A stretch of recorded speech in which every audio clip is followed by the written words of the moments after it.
Hello there, everyone. So today I am on my third day out in the desert camping all by myself for the first time ever. I did this so that I could clear myself, my energies from just the everyday city, the people that I'm around all the time, just kind of clear my energies of people, separate myself from them. One thing about being an empath that I've learned is that you have to actually get a minimum of 20 feet away from somebody in order to not feel them anymore. So I have been craving for a very long time to come out in the desert by myself to really feel my own energy and really feel more of who I am and learn more of who I am without the influence of somebody else's energy around me, regardless of who they were or what was going on in my life. So here I am on my third day out here. And let me tell you, 5 o'clock this morning, I woke up from one of the scariest dreams of my entire life. Now, when I tell you what the dream was, it might not sound as scary, but let me tell you, in my dream, it was incredibly frightening. And when I woke up, it was incredibly frightening. I basically had a scared straight situation happen through my dreams. Now, let me share with you an example of how our nightmares can become lessons from spirit and what I've learned from this lesson. So, my dream, I was laying in bed next to a man, and there was a woman there also. Just going to tell you what the dream was, and I'll tell you what I realized was happening afterwards. So I was laying in bed next to this woman and a man, and all of a sudden, he sits up and he says, I just know he's going to do it. He's going to kill her, this girl that I'm laying next to. And he sticks something in her throat, and I can imagine what he's going to do, but I left the room before he did it. And he was going to just rip her throat apart and kill her and just tear her up. It was crazy. And so I leaped out of the bed frantically and ran and jumped into this bed with what seemed like my grandpa. And I was so scared, and I was shaking, and I was trembling. Now, this is one of those lucid dreams where I totally feel everything, and I was trembling so much that I trembled myself awake. I woke up shaking, almost like having convulsions. I was so incredibly scared, because when I went and ran into the bed and leaped into the bed, I told him, I said, he's going to do it. He's going to kill her. God, and I woke up, and that just kept echoing through my mind. He's going to do it. He's going to kill her. He's going to do it. He's going to kill her. And in my dream, my grandpa wasn't concerned about it. He just said, come here, and I cuddled in, and he comforted me while I shook myself awake, basically out of fear. So then I wake up and I'm sitting here thinking, and I'm like, oh my goodness, why the heck did I have that dream? What happened? And it took a few minutes for me to settle myself down out of the fear that I woke up into.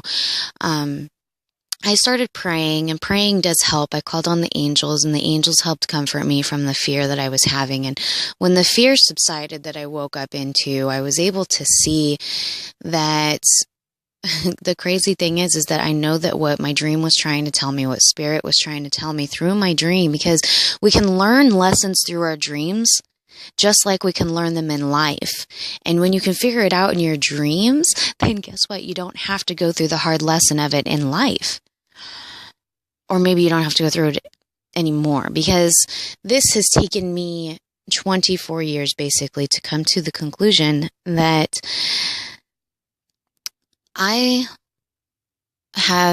so let me just back up a little bit here. For many of you who do not know, for the last 25 years of my life, I have smoked pot and drank alcohol to cope with PTSD, general anxiety disorder, and major depressive disorder due to the amount of trauma and abuse and neglect that I went through as a child. I didn't know that this is what I was doing all these years until just last year, I believe, was when I first realized, wow, I've been self-medicating. And so, I went some time without smoking for a little while, and I was trying to deal with my own emotions. And I realized that during that time that is exactly what I was doing. I was using it to cope. And what was happening is that as I was smoking, it would do exactly like everybody knows, yes, it would make me happy and I would be enjoying life and everything would be great. To a certain extent, it wasn't always hunky-dory, but my point is that whatever I was going through in my life, it helped. It helped me feel better, and so I became an advocate for pot. Yes, it helped. It helps my insomnia. It helps my appetite problems. It helps my depression. It helps my PTSD. It helps my triggers. It helps all these things. And on top of it, I enjoy doing it. I love it. It's fun. And so, of course, then now that it's fun and now I have this diagnosis and say, oh yeah, guess what? I used it to cope. And guess what? I like it better than being on medications that a doctor prescribes you. And I do still. But with all medications, there comes a point where there needs to be an end date. And when I go to a doctor to get a medical card, and I really felt like I was like, I'm not trying to discredit anything, but I'm just saying, like, when I was sitting there in the clinic to get my card so that I could smoke legally here, I almost forgot I was talking to a doctor. Like, it just seemed so like, he probably diagnoses everybody with, he gets paid to diagnose people with saying, okay, they're okay to have a card. How can he tell that in 10 minutes of speaking with somebody for $50 frickin' dollars? Anyway, sorry, that was a little rant. Anyhow, my point is that when I was on medication that I have been prescribed before for these things that I'm dealing with, some pretty hefty things I've been on, I didn't like that I was an empty shell of no feelings. All those medications took away my feelings. I couldn't feel anything. I was just okay with life around me. And I thought, this is no way to live. I'm just okay with life. I'm not happy about anything. I'm just okay. And I wasn't okay with just being okay. So I stopped doing that medication and I started smoking pot again. And I started smoking pot with the assumption I'm only doing it for medication this time. And I am doing it because guess what? Now I have these diagnoses, which isn't why I got pot, because let me tell you, to get it for that, you got to jump through a whole bunch of loops. So I went and talked about the pain in my back that I've had for a long time to get my certificate. So anyhow, my point is that, so I started smoking again and I started using it to medicate. But then I started realizing that it was like it was becoming an addiction. People say that you can't be addicted to pot. It's non-addictive. Well, let me tell you, it is highly psychologically addictive. And that is almost harder to beat than anything else. I quit smoking cigarettes. I had started smoking cigarettes at 14, quit every time I was pregnant for a little while afterwards, and then I would always end up smoking again. And then all of a sudden one day, October 14th, 2008, I realized that it had more control over me than I had over it, and I haven't picked up a cigarette since then. Now, this morning I woke up from this dream, this crazy nightmare of me laying next to this guy. Now, what it was that it was my inner child laying next to me and a guy. And my inner child rose from the bed and ran into the bedroom where my grandpa was for safety and out of fear. So I woke up in this essence of fear with my combined with this inner child type of a thing. So basically, like, my inner child was trying to show me what she has been suffering through inside me with the poor decisions that I have been making. Now, I may not have laid next to somebody who literally slit my throat across. Obviously, I wouldn't be sitting here talking to you fine folks today if I had. But it doesn't mean that my inner child didn't see those things as such, that it felt like that to her, that I allowed myself to be in these relationships with people, because let me tell you, here's the thing that happened with smoking pot. I was not able to I shouldn't even say was, because it's still current. Like whenever I smoke, it intensifies the good I see in everybody and conceals the darkness. And so what happens is, when I'm around people, I smoke, and then if I don't smoke and then I'm around the same people, sometimes I get really frustrated, like I'm easily irritable, lots of anger comes up. Well, I started realizing since last year that if there are times that I smoke and I'm happy with the people I'm around, but then I'm sober and all of these people frustrate the crap out of me, then, okay, and I'm talking about, okay, I interrupted myself thinking because I got worried that somebody was going to listen to this and take offense to it. You know who you are. Most likely those people aren't even listening to this thing anyways, because we don't talk anymore. But my point is that I don't properly read the people who I allow into my life. And most importantly, the men.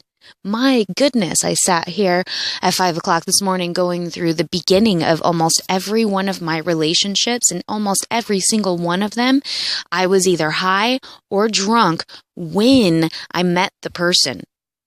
And then it spiraled into a horrendously awful relationship. And here's the thing that I'm realizing that Spirit is really trying to tell me and was showing me with that dream is that I can't keep numbing myself like this. I can't hide from these emotions. I have to be able to, like, if I have to smoke to be happy with life, then there's something wrong with my life. If I have to smoke to be around the people that are in my life, then I'm choosing the wrong people to be in my life. If I can't be around somebody or do something completely sober, there's something wrong with that picture. Now, here's the amazing thing. While I'm out here in the desert, and granted, yes, I've smoked a little while I've been out here the first couple of days because I had it, so I did. And like I said, this is my third day. I woke up this morning from that dream. Well, all day yesterday, I didn't smoke. Like during the day, while I was busy doing something, I didn't smoke. And I was totally fine. I wasn't stressed out. The day was beautiful. I got a lot of stuff accomplished with reorganizing inside my van with stuff I needed to do while I was out here. Just this. I got some things done that I really needed to do. I wasn't stressed out. The day felt great. And, and then I had this dream, and I wanted to share this with you guys because I am an advocate for pot in the medical sense because there are so many wonderful things that it does. Medicines to help children stop having seizures. It helps people with cancer. There are so many things that this medication does. But here's the thing also, like I watched a video of this kid having a seizure and they're like, this amazing thing, watch what happens when they're giving THC. But guess what? He wasn't giving him THC in that video. He was giving him CBD drops, which is the cannabinoid out of the plant, which actually is the thing that helps with the pain, that helps with all the other stuff. The THC is like the high part of it. That's the fun. That's what makes it fun. But it's the CBD that actually, from my understanding, that is what actually does things. So when you look at like THC that says this does this and this one does this, if you looked at what CBD did, you would see that it does the same thing. So really the THC things are only letting you know what a portion of it does, when technically the THC you can do without. So there's a medical side to it. Obviously, there is. We all have seen it. We all have known that it's better. There's a ton of things that pot is good for. But I gotta say, for me personally, in my life, it has become an addiction. And it was because of the nightmare of the life that I grew up in as a child. Suffering with PTSD for over 30 years of my life. I just did it so that I could survive, but I can see how it has become an addiction. And now I am quitting smoking pot. I'm gonna, you'll see, I have 2 pipes left and a little sneak-a-toke thingy. I'm going to take some pictures of them. I'm going to break them and I'm going to throw them in the fire pit here before I leave. I know, I just was thinking about that. There was already broken glass in there before. I gotta say, just a little disclaimer. I don't actually know if it's a bad thing to leave glass in a fire pit. So hopefully that will be okay, but that's my plan. I want to leave it in the ashes, dust to dust, like all that. But I have to, in my life, I have to take it as the time that I quit smoking cigarettes and just be done with it. Now, I realized when I quit smoking cigarettes, I had been trying to quit for many years and wasn't able to. I had to get to the point where I was ready to do it for myself. And after I quit, I dealt with the psychological addiction of it for nearly a year. I think it was about a year before I can think about where I wasn't talking myself off the ledge of smoking anymore, which is exactly what I did every time I wanted to smoke. I would basically be talking myself off a ledge. I would remind myself of all the reasons why I was quitting, why I didn't need it, that it really wasn't going to take the stress away, that it really wasn't solving all of the problems. Like all of these things, I had to tell myself all the bullet points that got me to quit and talk myself off the ledge and be okay. And I got past it and it was okay. And I can see that I'm going to have to do that this time too. Even when I was laying here thinking about it, it'll be okay to recreational. I was trying to still say okay sometimes. Still, even after that dream, even after all these things I figured out, I was still, and that's the addiction. And so now I have to deal with another psychological addiction because I want to be sober in my life. I want to be completely clear-minded. I want to be able to know who the people are that I am allowing in my life. And when I do end up in a relationship again, I don't ever want my inner child to show me another image like that. I don't ever want to put my inner child, myself, through any kind of torture with a man again. I'm just not going to allow myself to be there. And so for however long it takes, I'm going to have to talk myself off another ledge. And I know that I'm strong enough to do it because I've done it before. And I will conquer this one as well. So today, with God and all of you as my witness, I am saying goodbye to smoking pot forever. Now, I may, and this isn't a justification, I may at times still use my medical card to get some CBD oils. Just putting it out there in case someone happens to see me coming out of a dispensary. Anyways, no, I guess that it's not trying to justify anything. I still might use CBD because it works for pain for my back, better than anything that I have ever experienced in my entire life. So I may still use it for that because it is the only place I can get it. But I am done smoking. I will not smoke. And if I lose some friends over it now, then so be it. Then maybe they were only friends for that and they won't be going forward. I don't know. Okay. And here we are, 18 minutes rambling on. I do apologize for going on for so long. I feel like I needed to get that out. Like I said, I'm out here in the desert alone. I think I needed to express it. I needed to say it, to affirm it to myself, to affirm it to my soul, to all of you, to God, to the universe. I'm done doing this. I am done smoking pot. I am done. I am done with THC. I am done with any kind of mind-altering drugs. I am done drinking. I see. And again, I tried to quit drinking. I was like, oh, I'm going to quit drinking for a whole year. And then I justified it and had a glass of wine a couple weeks ago because I was like, oh, as long as it's only a fancy beer or a glass of wine, it's okay. So I was like, oh, as long as it's a Guinness or a glass of wine, I'm good to go. Because I was like, I'm not going to drink to get drunk. I'm not, I justified all these things. And here I go with my freaking addiction again, because that's what addiction does, right? It comes up to bite you in the ass and say, oh, it's okay if you do it here. Oh, it's okay if you do it like this.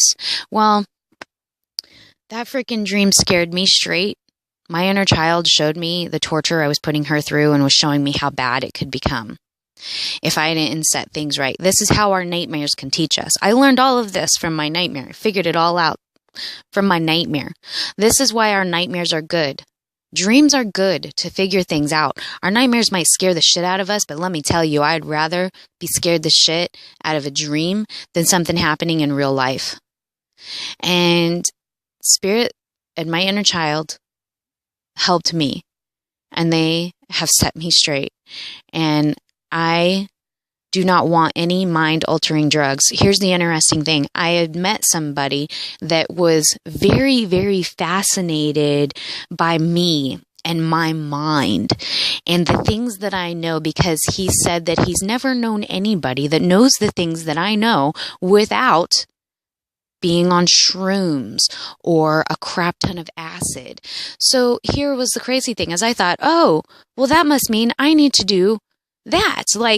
Because I've only ever smoked pot. When I was 14, I did acid once.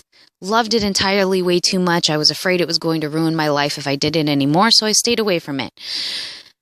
Grew up around chemical drugs of all kinds. My father died of heroin. I've always stayed away from all of those things, so it was only pot for me and alcohol.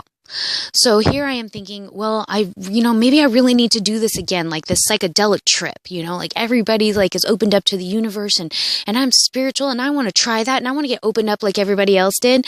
And then here I am first of all, I've read a lot of things in articles about how meditation can take you to those levels without any drugs. Well, guess what? Obviously, all of my work over the last few years of meditation has taken me to those levels because I have been opened up to those things and I have done it without the use of psychedelics.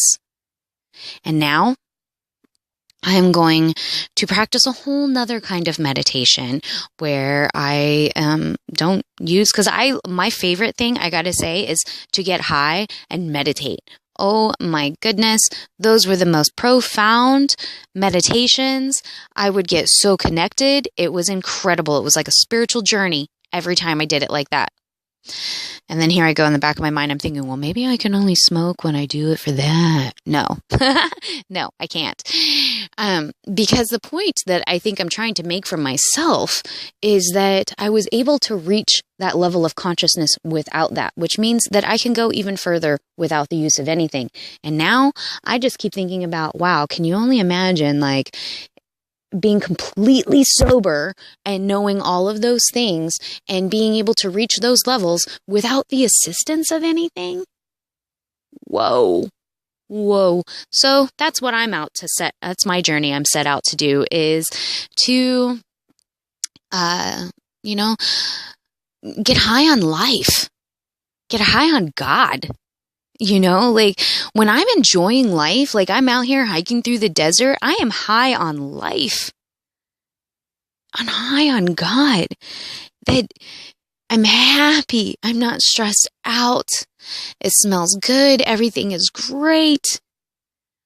And, and of course I look over and I see the city over there and we all have to be able to cope in our own regular lives. Right? We can't run to the hills anytime we're not doing very well and we need to cope, or, we can't just hide out in the mountains. I need to be able to be out around people and to be able to handle all of the energies that are coming up around me. And I need to learn how to do that without the use of smoking pot. And I think that this is going to help allow me to be more in tune with the people around me, more in tune with myself. And, let's see what happens. Where do we go from here? And I guess I say we because I think about my inner child with me as well. I've had a pretty incredible experience with my inner child while I've been out here in the desert. Maybe I'll save that for another recording, but just in short, what's pretty crazy is for a long time while I did inner child work, I couldn't picture my own self as a child because I had no pictures to look at. And just a little bit of a memory. So I would imagine my daughter, my 9-year-old, wish she was younger when I started this, but she looks so much like me that I imagined her instead of my inner child during certain exercises.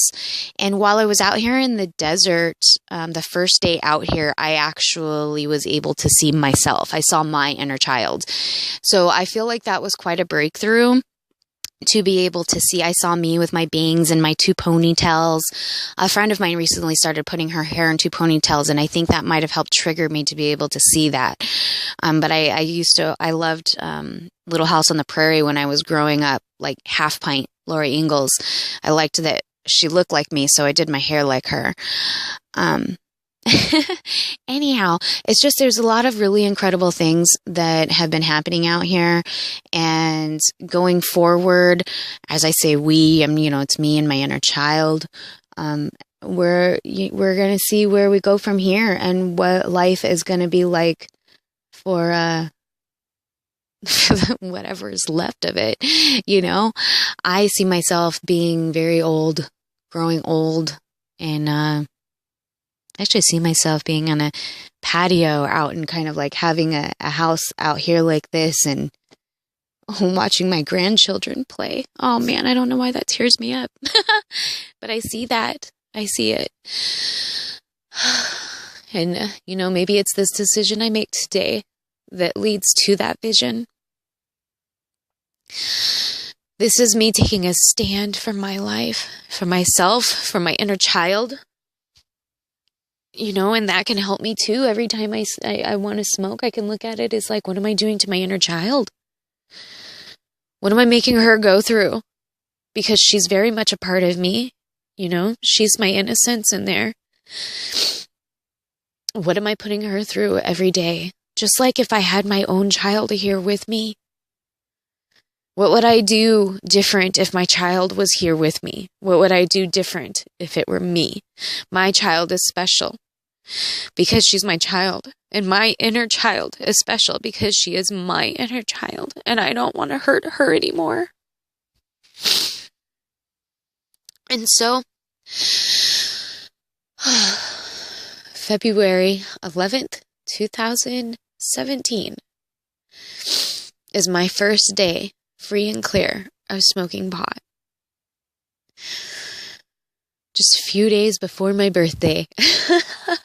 My birthday is Friday this week, so it would be interesting to see what happens. I'll be 39, my last year in my 30s, and I think it's going to be my last hard year. Like, this is my last climb up the mountain, that part where I just got to keep pushing through and build this foundation for this new life and this new me.